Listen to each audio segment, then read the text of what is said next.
Okay, welcome to another programming tutorial. Today we'll be discussing about variables in C#, variables in C#, and how to declare them. There are two types of declarations of C# variables, and you can do that explicitly, and you can do that implicitly. Okay, so basically explicitly typing of a variable, it's not difficult to do. So for example, you specify the data type first. Oops. You do the data type first, and then name of a variable. Okay. All right. So let's see how this goes. So for example, if we want to specify a variable of a type string, we do it like this: string, for example, name. Okay.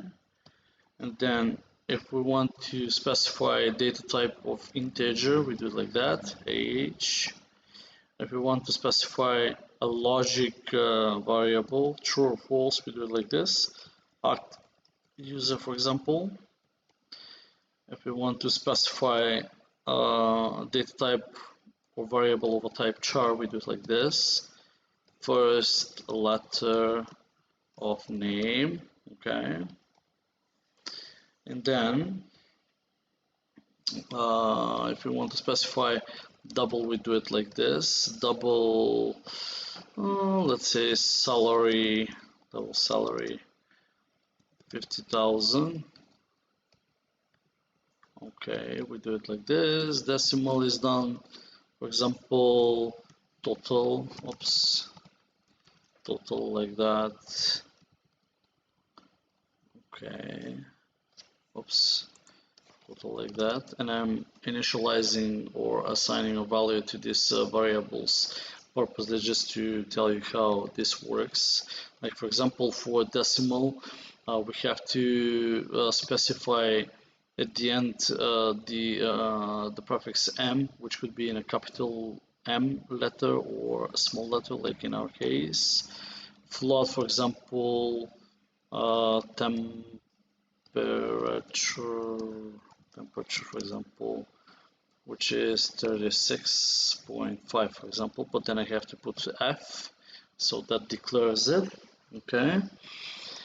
And then obviously, all right, let's assign values to every and each variable. You do it this way. So for example, this is string John, age 25, active user true, first letter of name is J. Okay, and now pay attention right here. If it's a char data type, we surround the value with single quotes. If it's a string, we surround it with double quotes. In the implicitly declaration, we use the keyword var to declare a variable. Okay, and this type of a variable could be of any type, meaning that, for example, it could be age, for example, years. All right. But keep in mind that it has to be initialized. If you use the implicitly typed in variable, then this variable actually must be initialized before it's been used. So if we have year 2020, then it's fine. It's going to work. And then the variable year automatically assigns this value, and therefore actually the var knows that this is of a type integer. Okay, you see, integer year. So basically that's how the compiler, the .NET framework, would know how to treat actually this one. All right. Or for example, if we type in var first name, all right, var first name, and then if we assign the value of a type string, then the system knows that the .NET framework would know that this is of a type string. Okay. Now at the beginning, I would suggest that you use the explicitly typing or declaration for variables, not to get confused. But then later on, when you get used to this var using this keyword var for variables declarations, you can always use it. Now, in order for you to print console to print a value from a variable, you use the control right line on the console, right?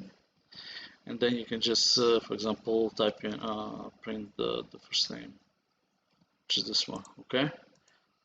All right, let's run this quick sample and see what happens. All right, just 1 second.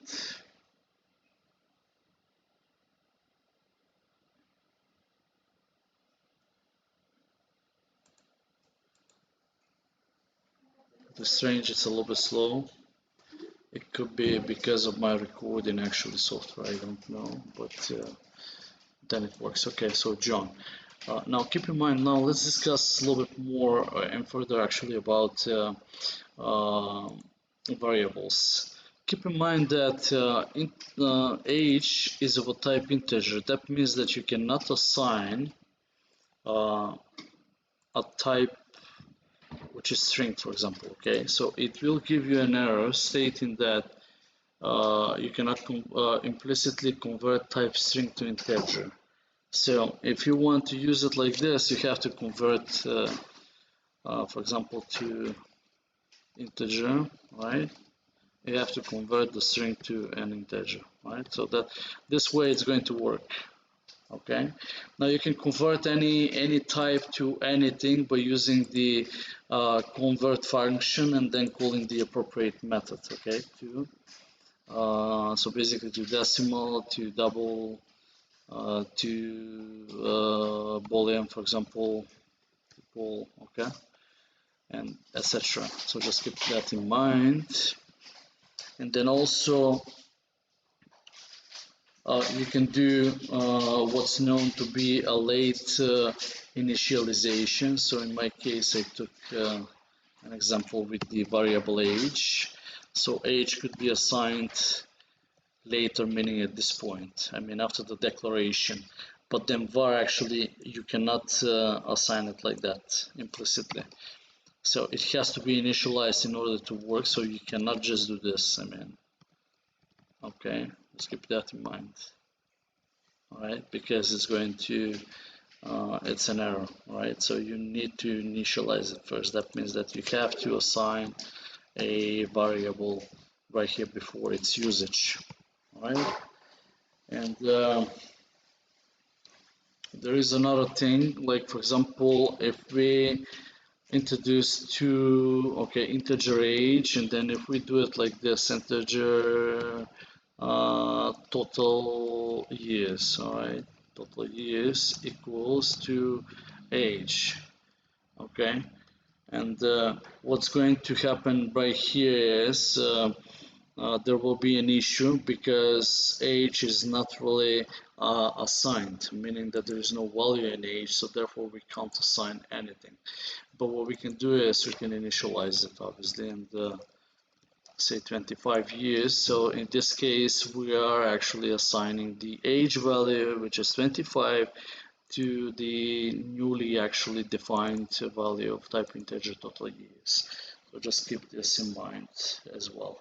Okay, you can also declare multiple variables under the same line. For example, age, number of years. Okay, then let's say total, then something else, for example. Okay, so you can do this, and you can also initialize it inside right here. For example, a number for, right, so let's say 25, 20. I'm just making up things just to show you actually what you can really do with the variables. Okay, so keep that in mind. Now there is a convention that I've used to declare and to name variables. If you take a look, For example, this variable name of years is made up of three words, right? Number, of, and years. Now, I would start with the first word with small letters, then the second one. Just for the sake of separation, I would do the second word with capital letter. I would start it with capital letter and the rest small letters until the next word, which is with capital letter again, and the rest is actually small letters. Okay, so just keep this in mind. You can also obviously do this like that. All right, just for the sake of better readability. All right, so there's no problem with this. Okay, well, thanks very much for being watching about variables. One other thing that I wanted to stress out before I move to the next topic is you can always get the minimum and the maximum value from the data type by just typing in the following. Okay, I'm going to delete this. So, for example, if we want to see what the integer takes for minimum value, all right, to string, for example, plus, I will do some concatenation here just to print out the values, and then integer to max value to string, right? Then you do it this way, I mean, and you can also do it for double, for decimal, and everything to find out what the minimum value or maximum value acceptable to this variable would be. Okay, so you can do this at home and further actually examine those ranges. So basically, if the variable fails within this ranges right here, then actually the variable is of a type integer. Okay, just keep in mind about these things. Okay, well, see you again. Thank you.